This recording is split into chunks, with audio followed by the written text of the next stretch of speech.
Un šajā rītā mēs lasīsim no 1. vēstules korintiešiem 3. nodaļas no 10. līdz 17. pantam. Tur šādi vārdi. Pēc Dieva dotās žēlastības es kā gudrs namdaris liku pamatu, bet cits ceļ uz tā ēku. Bet katrs, lai pielūko, kā viņš to ceļ, jo citu pamatu neviens nevar likt kā to, kas jau ir likts, proti Jēzus Kristus.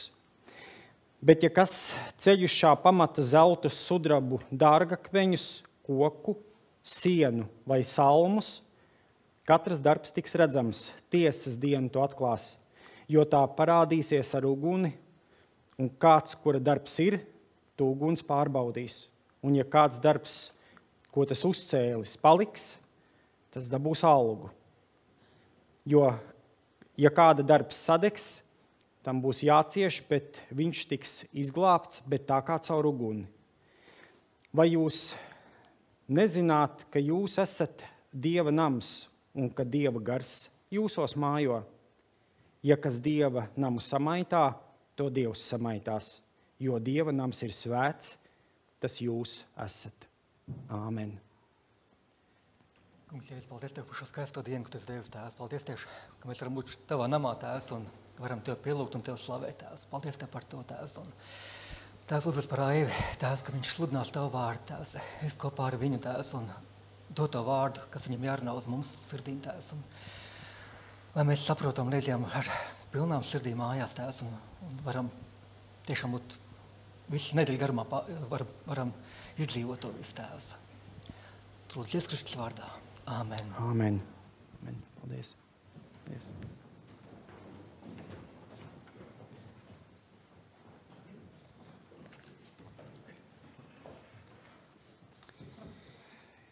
Jā, man ir 2 prožektori, saule, un šodien skaista diena. Man tā vienmēr pirms sprediķa patīk mazliet iepauzēt un pārlaist acis par jums. Ka mēs tā varam tiešām tādā Dievu mīlestībā, Dievu vadīti, Dievu žēloti, būt savā draudzē. Nu, sakiet man, ja nebūtu ieraksta, pieņemsim, kad nav Priekulas draudzē ieraksta, cik tu atceries no dievkalpojumiem? Ja tev nebūtu, kur paskatīties, man Ģirds ceļa kladīt, viņš cītīgi raksta, konspektē, ļoti labi, prieks redzēt. Es zinu, ka vēl kādu to dara. Bet ja nebūtu YouTube un tev nebūtu, kur paskatīties dievko, tu arī neko nepierakstītu. Svētdiena ir beigusies, ir pirmdiena. Cik tu atceries no tā dievkalpojuma? Maz. Un kādi varbūt atcerās vairāk? Kādi atcerās vairāk? Es esmu dzirdējis tādu apgalvojumu.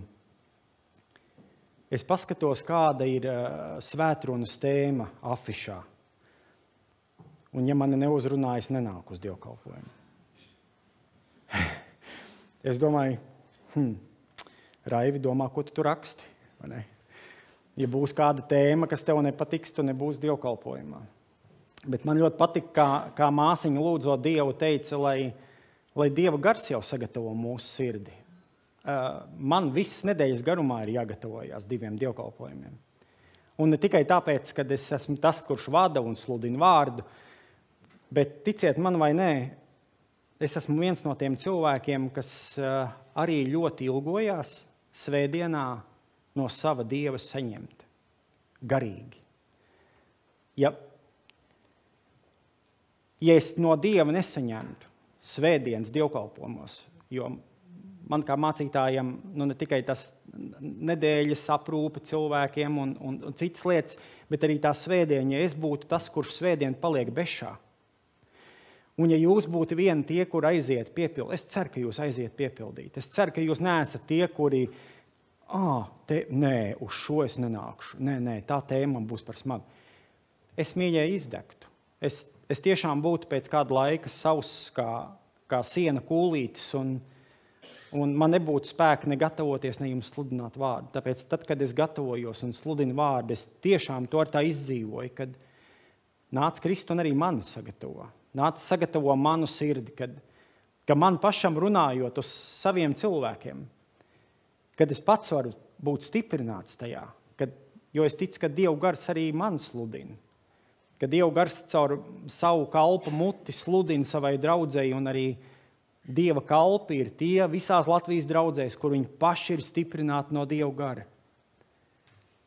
Tāpēc mēs tak nākam uz tiem dievkalpojumiem. Mēs nākam, lai saņemtu stiprinājumu, lai saņemtu vadību, lai arī mācītos draudzes dzīvē kalpot un dot citiem. Tev ir šodien, ko dot citiem.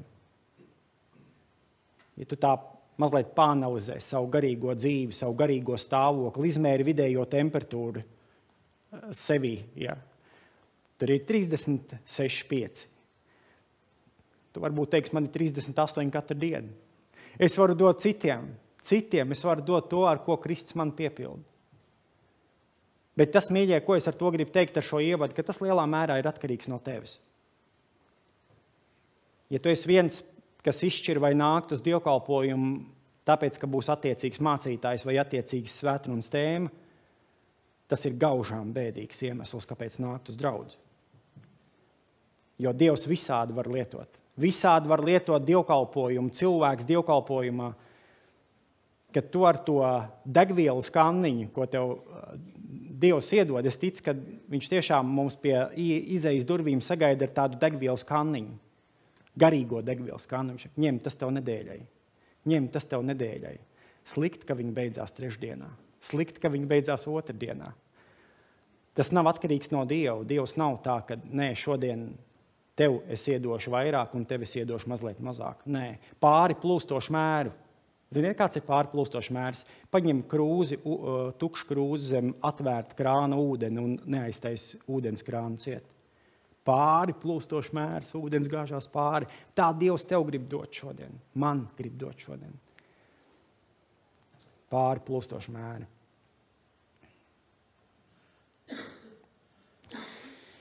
Jūs arī esat vieni no tiem cilvēkiem, kuriem dzīvē patīk stabilitāte. Un no tā vārda nevajag bēgt. Man arī patīk stabilitāte. Man patīk, kad ja man Dievs ļauj pamosties pirmdienā, kad es zinu, ka man arī otrdienā būs darbs. Es jūtos daudz drošāk, ja es zinu, ka man ceturtdienā būs maize, ko ēst. Es jūtos daudz drošāk, kad es redzu, ka man Santa vakarā atbrauc mājās, un Dievs viņus ir pasargājis. Kad es redzu, ka manu nedēļu Dievs ir tā vadījis, ka viņš ir manu sirdi piepildījis ar vārdu, ko sludināt draudzē, ka man ir silts mājas, kur dzīvot, ka man ir ēdienas, ko ēst, ka man ir darba alga, ka man ir iztikas līdzekļi, kad Dievs manu dzīvi piepilda ar tik brīnišķīgām svētībām, un tā ir stabilitāte. Un mēs visi mīlam stabilitāti, jo stabilitāte asociējās ar drošību. Mēs cilvēki ilgojamies pēc drošības. Jo drošība ir tas aspekts mūsu dzīvē, kas mums arī kā Dieva ļaudīm palīdz virzīties uz priekšu. Dod spēku, iet uz priekšu. Mēs apzināmies, kas ir mūsu svētības devējs, un tas ir Kristus. Un bez viņa žēlastības mēs esam tikai nieka putekļi šajā pasaulē. Nevareni, nediženi, bet tikai Dieva izredzēti un Dievu mīļoti.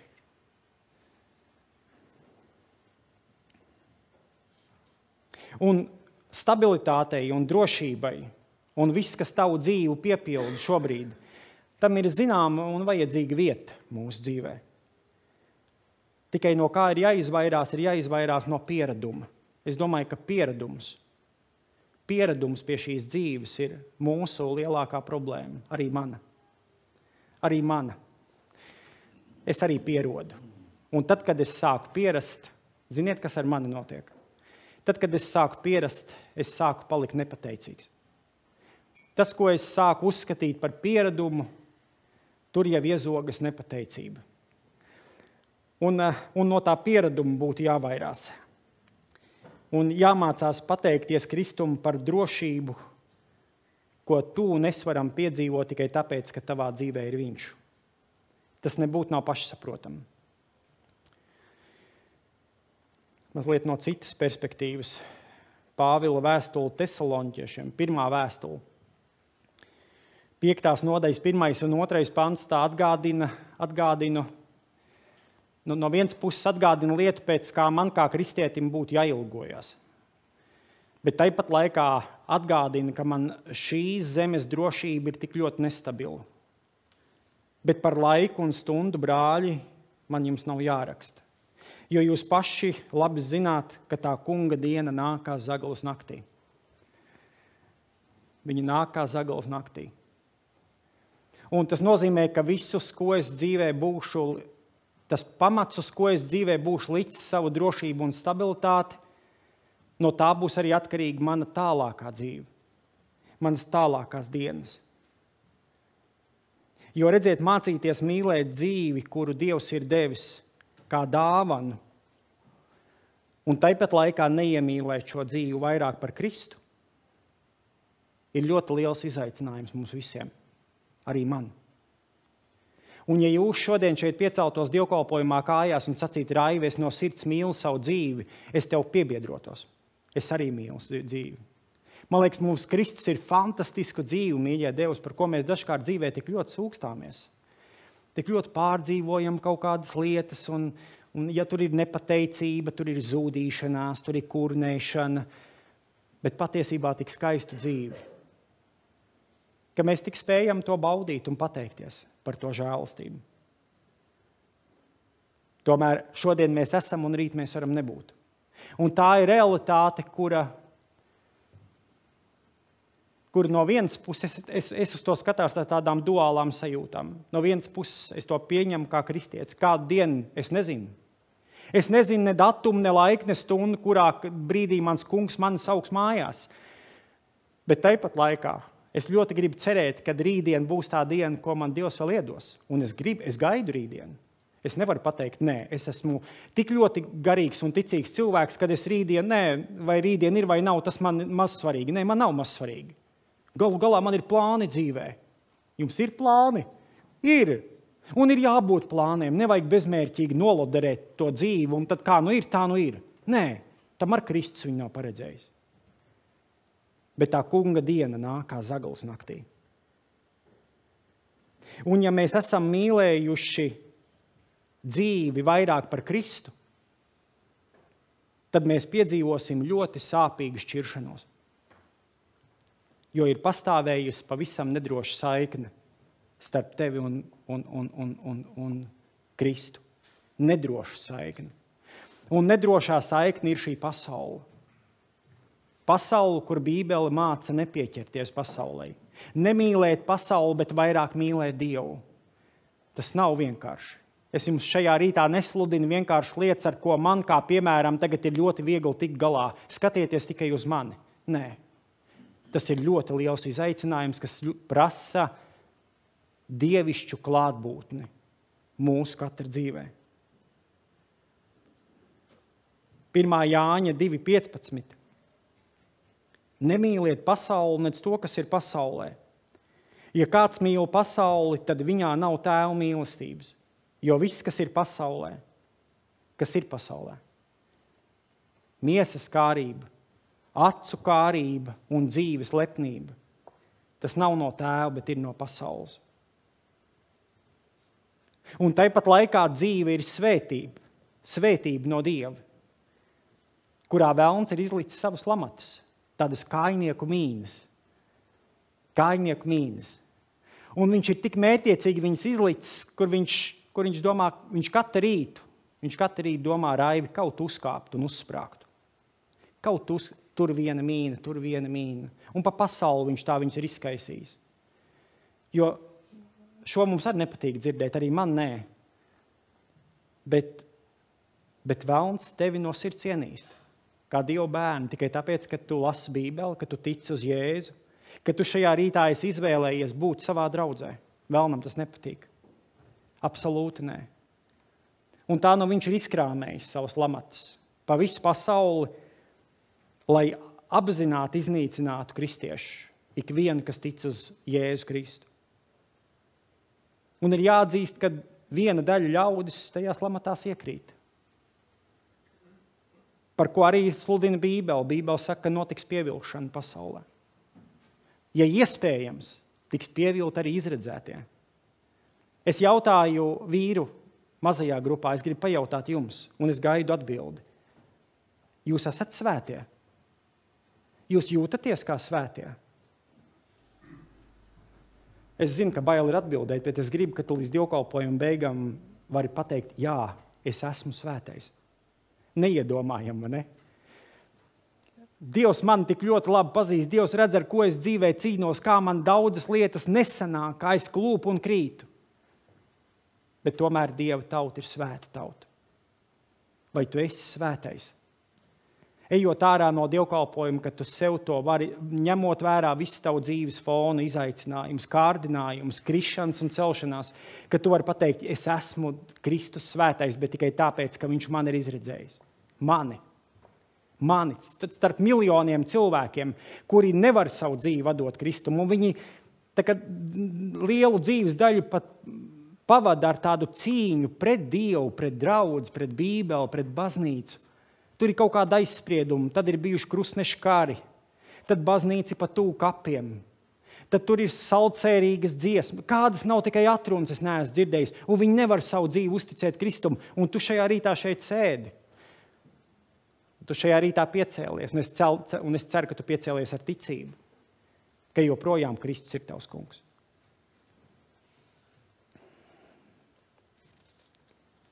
Apostols Pāvils mums šorīt atgādina par pamatu.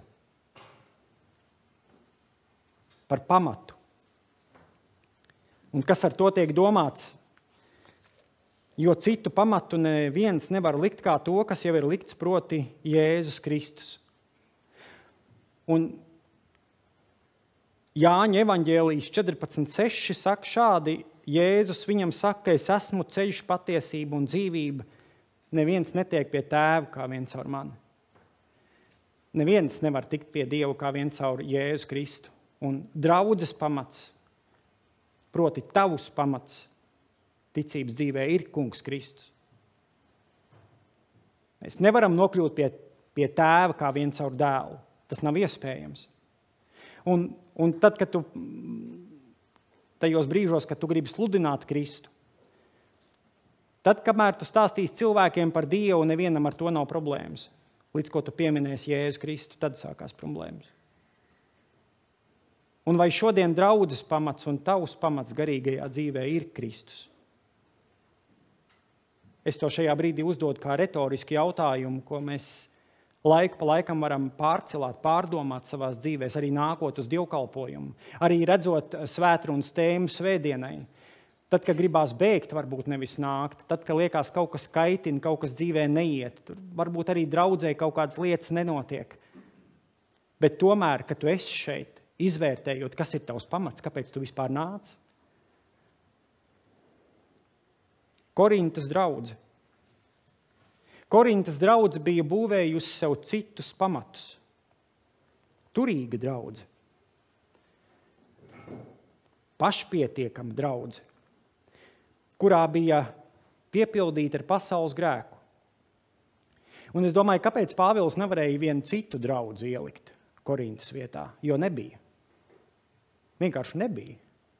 Korintas draudze bija kā piemērs nevis par Kristus svētumu, kas runāja, nevis draudzi, kas runāja evaņģēlija vēsti cilvēkiem, nevis draudzi, kura cilvēku dzīvēs bija Dievs, dzīvais Dievs, bet Dieva ļaudis, kuru dzīvē bija grēks, atklāts grēks. Un Pāvils vienā vietā raksta, tur tēvs guļ ar māti, un kas tik vēl nenot. Ja varēja būt grēcīgākā draudze pasaulē, tajā brīdī tā bija Korintas draudze. Un ziniet, palasiet vēstuli, ziniet, kā viņš iesāk Korintas vēstuli. Gribat dzirdēt? Kā viņš uzrunā draudzes cilvēkus, kuri ir absolūtā pazušanā un tālu projām no Kristus. Un tie pirmie panti man ir tiešām uzrunājuši. Pāvils pēc Dieva prāta aicināts Kristus Jēzus apostols un brāļiem, un brālis Sostens, Dieva draudzē Korintā, Jēzu Kristū svētītiem, aicinātiem svētajiem un visiem, kas piesauc mūsu kungu Jēzus Kristus vārdu. Svētītiem un svētiem. Svētītiem un svētiem. Tas būtu kaut kā līdzīgi, kad tajā brīdī Kristus vienu slepavu nosauc par apžēlotu. Slepkava, bet apžēlots. Svētītiem. Par Korintas draudzi bija kritis pasaules plīvurs. Un, kad es saku draudzi, ar to es domāju kristiešu privātās dzīves. Mēs taču draudzē atnākam arī ar savām privātajām dzīvēm. Vai tad ne tā? Mēs ienesam arī draudzē to Kristus piedzīvojumu, kas ar mums notiek ikdienas dzīvē. Un Korintas draudzei viņš bija kļuvis par klupšanas akmeni. Un Korintas draudze bija sašķelta. Mēs lasām 1. nodaļas 12. pantā. Es gribu teikt to, saka Pāvils, ka pie jums visur dzird runājam. Viens saka, es turos pie Pāvila, otrs es pie Apola, trešais es pie Kēfas, bet ceturtais es pie Kristus.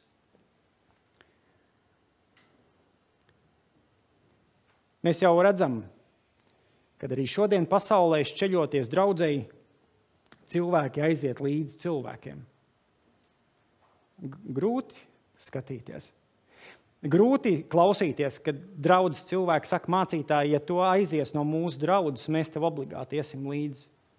Mēs nepaliksim vairāk šajā vietā. Smagi dzirdēt. Acīm redzot kaut kas ar mācītāju. Es to tā redzu, acīm redzot kaut kas ar mācītāju nav bijis kārtībā. Jo mācītājam nevis būtu jāvirza cilvēki, lai cilvēki viņam patiktu, bet lai cilvēki mīlētu vairāk Kristu. Un ja draudzes cilvēki, ja pusdraudz aiziet līdz mācītājiem un saka, nē, tam es sekošu, lai kur tu iet? Kas ir bijis pamats? Ja draudze savas durvis slēdz tajā brīdī, kad aiziet mācītājs. Bēdīgi, mīļā. Bēdīgi. Vienkārši pamats nav bijis. Acīm redzot, visa, piedodiet par vārdu loze, tikai likt uz to mācītāju. Vai uz kādiem citiem kalpotājiem draudzē. Es šeit esmu tāpēc, ka ir mana māsica, vai mana māsa, vai mans brālis, vai mana mamma, bet ne Kristus. Un ja aizies mana mamma, arī es aiziešu no šīs draudzes. Kas ir bijis tavs pamats? Un Korintas draudzei bija pazudis šis garīgais pamats. Tur ir viena grupa, kur Pāvils saka, tie turās pie Kristus, bet tie pie Kristus.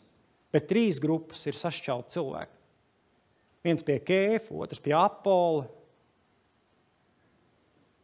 Un tad cilvēki sāk staigāt viens pakaļ otram, nevis Kristumu. Kāpēc? Jo pamata nav. Cilvēki vienā dzīves brīdī Kristumu var tik viegli prātīgi pagriezt muguru. Esat tāds gadījums dzirdējuši? Vienkārši pagriež muguru Kristumu. Viņam bija draudzē kalpošanas vieta. Viņš draudzē pat bija atradis piederību. Varbūt kāda draudzes cilvēki skatījās ar daudzsološu skatījumu un teica, skaties, nākamais slavēšanas vadītājs, vai vēl viens, kas varētu dziedāt korī, vai vēl viens, kas varētu kalpot sadraudzībā. Un pie kādām dzīves sakustās pamati, un cilvēki saka, man vairāk tādu Dievu nevajag. Es klausījos vienu stāstu, kur viens dedzīgs brālis, ticības brālis, šobrīd atkritis no Dieva, bet viņa atkrišana notika tikai tāpēc, ka viņa sieva nostās avārijā.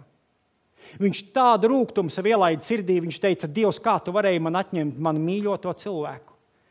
Un no tās dienas, kā melna svītra, viņa dzīvē pāri. Ne Bībeles lasīt, ne pilnīgi radikāli pretēji tam, kā viņš dzīvoja.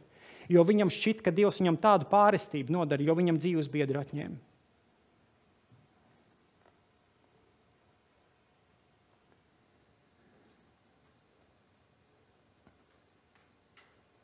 Pāvils saka, cits pamats. Mēs lasām. Es saredzu, ka Korintas draudz bija pārtapusi, ļaujiet man šos vārdus lietot par tādu modes skati. Korintas draudze demonstrēja modes skati, kur draudzes ļaudis savā starpā sāk sacensties un mērīties ar tām lietām, kuras ir vērtības tikai pasaules acīs un ne Dieva acīs. Šodien mēs esam 21. gadsimtā. Iedomājieties, kas par lēcienu. Kas par lēcienu visādās jomās draudz ir mainījusies. Mēs jau arī šodien tā vairs nevaram pateikt, mēs Priekulē darīsim tā, kā darīja Korintas draudzē, vai tā, kā darīja Efezas draudzē. Daudz lietas mēs tā darīt nevarēsim. Kaut vai tāpēc, ka jau mums ir elektrība, tajā laikā elektrības nebija. Mums šodien daudz kas ir mainījies, tajā laikā daudz kas no tā nebija. Dievkalpojuma kārtība, draudz ir tikai tapusi. Mums jau šodien ir savas tradīcijas baznīcai, tajā laikā vēl nav. Tajā laikā viss lēnām attīstās, veidojās draudzes, tāda programma, kam viņi tic, uz ko viņi liek akcentu. Kas ir tas pamats? Kristus ir pamats. Šodien mums ir stipri jādomā, vai 21. gadsimtā draudze nav tapusi materiāla draudze. Laikmeta gars, mīļie, stum Kristu laukā šodien no dievnamiem par nožēlu visās konfesijās. Laikmeta gars iezogas kā tāda slieka pavasarī, lietainā dienā, kas nāk laukā no zemes. Un saka, ja tev tas nebūs šodien, tad tu sliktāk kalposi. Korintas draudzē bija akcenti salikti aplami. Cilvēks un viņa kārības bija ieņēmuši galveno lomu. Draudzes dzīve bija kļuvusi par tādu garīgu, formālu grēkpilnu ballīti, kur pats kungs vairs nebija galvenais viesis. Kristus centrā. Mums būs pilns sapulce. Es jautāšu šo jautājumu, arī sev jautāšu, vai Kristus ir mūsu centrā. Kā jums liekas? Šeit būtu jāsaka visiem āmen. Jā. Ja tāda nav mūsu pārliecība, tad ko mēs šeit darām? Ja Kristus nav centrā draudzei, tad draudze izjuks pie nākamā mācītāja, kurš aizies. Ja Kristus nav centrā, tad tu no Dieva aizies pie pirmajiem pamata satricinājumiem, kas nāks tavā dzīvē. Tu aizies no Kristus. Ja tavs pamats nebūs kungs Jēzus, nevis cilvēki, es pat neteiktu pat ne 4 sienas, bet kungs Kristus. Vai viņš ir mans kungs vai mans viesis? Un draudzes viens no lielajiem uzdevumiem ir rūpēties par garīgiem pamatiem. Kā jums liekas, kādi mums ir tie pamati? Ja tā ar vētru salīdzina, es te Priekulē tos vējus, fiziskos vējus, izjūtu daudz lielākus nekā Jelgavā. Reizēm, ka iepūš, es augšā Dievu lūdzu. Es jau gribu šo namu. Neaizpūt manas mājas projām. Kādi ir mums pamati? Vai stabili pamati? Un tā, ka mēs varētu teikt, ka kaut zeme un debesis zudīs. Ziniet, ko Iebs teica par pamatiem? Tad, kad ar viņu notika visas negantības, tāda, ka neviens vairs tādas pārestības nav piedzīvojis, kā Iebs tika pārbaudīts. Ieba vārdi bija Dievs ir devis un Dievs ir ņēmis, slavēts, lai ir viņa vārds. Slavēts, lai ir viņa vārds, tāda bija Ieba vārdi. Un ja sāk graut pamatus, tad Dieva draudze pazaudēja patieso funkciju, kāpēc viņi vispār atrodas savā pilsētā. 2. Korintiešiem 13.5 saka, pārbaudiet paši sev, vai stāvat ticībā, izmeklējiet paši sevi. Ja vai neesat pārliecināti, ka Jēzus Kristus ir jūsos, citādi jūs esat nederīgi. Šodien esi pārliecināts, ka Kristus ir tevī. Vai tu šodien esi svētais? Par to tas jautājums. Patiesībā pārliecība par to, ka Jēzus Kristus ir mans dzīves kungs. Un lai arī kā man dzīvē klātos, lai kā klātos draudzes dzīvē, jūs tā kā neiet projām no ģimenes, ka kaut kas slikti, ka uznāk vētra, sameklēšu citu. Nē, tāpat ar draudzes dzīvē. Un jūs esat cauri gadiem. Priekuls draudze nav jauna draudze. Mums nav ne 3, ne 10, ne 50 gadi. Un acīm redzot, jūsu pamats ir tik stiprs, kad laikam ejot.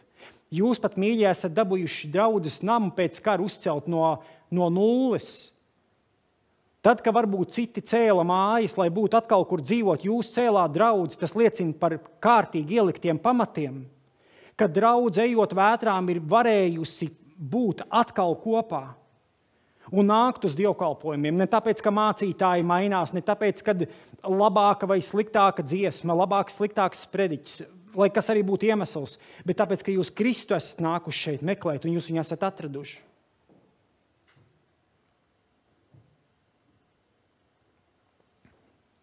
Es tāds skeptiķis esmu. Piedodiet, jums ar mani būs jāsadzīvo. Bet man tiešām liekas, ka draudzes Latvijā, daļa draudzes, es nesaku par visām, ir kļuvuši par tādām demonstrāciju vietām. Man viens brālis Kristū, kādu gadu atpakaļ, viņš man saka, viņš teica, man nomizoja. Nomizoja man Raivi, viņš man zvana krata sirdi. Man nomizoja. Es teicu, kas bija brālī tev? Viņš teica, es no labas sirds. Visur rāda tās tiešraides. Viņš teica, es domāju, es no savas mazās lauka draudzītes, man nav iPhones, bet kaut kāds aparāts man ir. Kāpēc es nevarētu ierakstīt, arī mazliet parādīt savu draudzi? Mums arī notiek lietas. Viņš teica, un ieraksta dievkalpojumu. Es braucu mājās, un es sievai saku, mums bija tiešraide. Visi redzēja, kas tur notiek. Tur viens brālis pazvana. Nomizot. Pazvana nomizot, nopērt. Un ko viņš viņam saka? Tu vairāk neatļaujies tādus sliktas kvalitātes video likt YouTube'ā. Neatļaujies to darīt, jo tu nepagodini Kristu. Un brālis saka, viss nedēļa bija aprakta. Un ziniet, kāda ir atšķirība? Tā atšķirība, manuprāt, ir diezgan būtiska. Pirmkārt, augsta mēroga nekaunība. Es pie sava rakstura. Es nākamā dienā grēku žēlot. Jo tā atšķirība ir tāda, rocība un draudzes lielums ir reiz 10 savādāks. Draudze ir pilsētā. Vajag kameru, nopirksim kameru. Palēnu internets atrisināsim tūlītām. Tur brālis sitās. Piedodiet par piemēru, lai varētu elektrības rēķinu samaksāt. Viņš domā un lūdz Dievu un lauz galvu, lai draudzes nams varētu būt tīrs. Lai malka varētu būt svētdienā. Un tur viens atļaujās. Ar uzlocītām piedurknēm pateikt, tev bija slikta kvalitāte. Žēl. Žēl, ja mēs tik ļoti lielu akcentu uzliekam, ka man ir un tev nav. Ka mēs sākam mērīties, tad tev jau tur Huawei's telefons, man 16. iPhones. Vai man ir jaudīgāka kamera, jaudīgāks internets, nafties, kā es varu un kā man sanāk. Slikti. Demonstrācija. Par demonstrācijām. Gribat piemēru? Viens zemnieks sev ziemā nopērk kombainu. Laba cena. Ziema ir pļaujas sezona vai nav?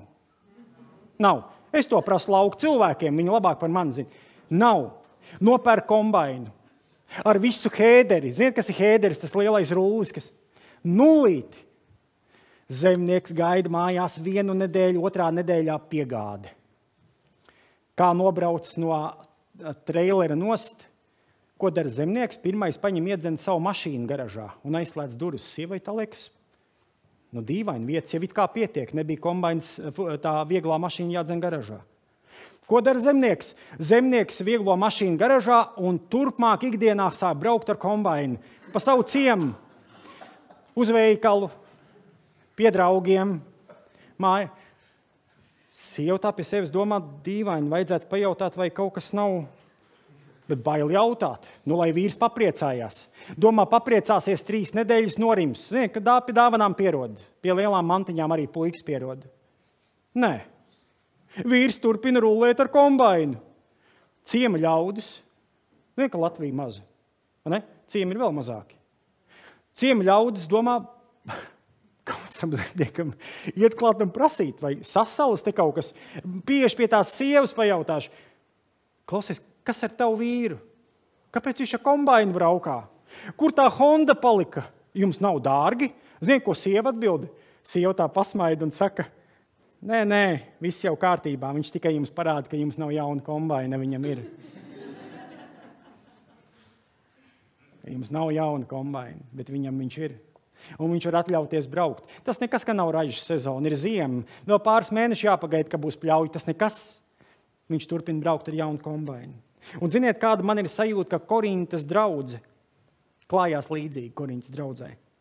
Tas kombains jau bija milzīgs. Korintas draudz turīga, rocība ir. Raža arī ir. Vai mēs varētu sacīt, ka Korintā nebija pļauja, ko pļaut? Bija ostas pilsēta.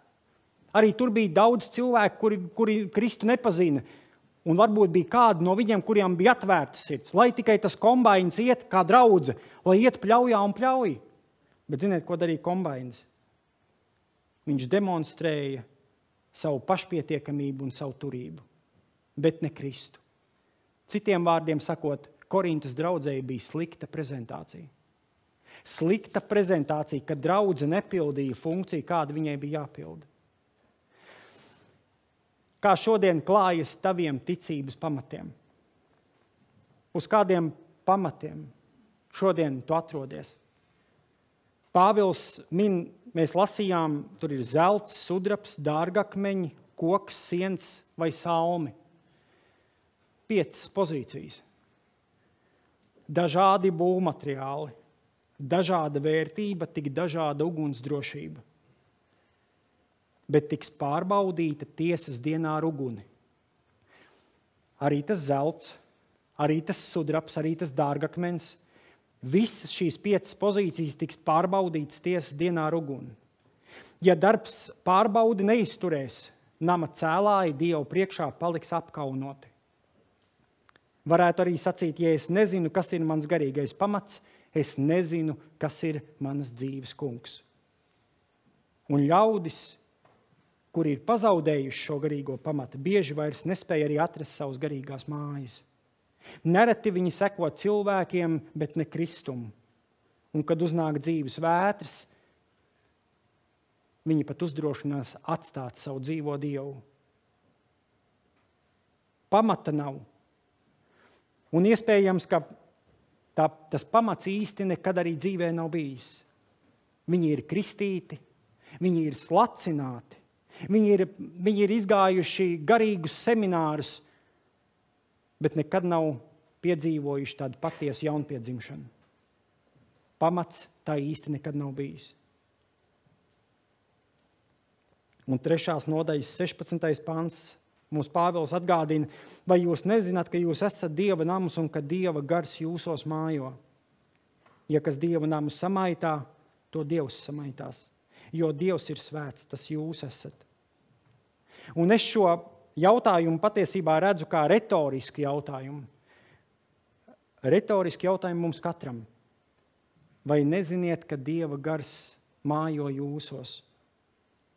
Ja es to neapzinos, es arī tagad to par sevi saku.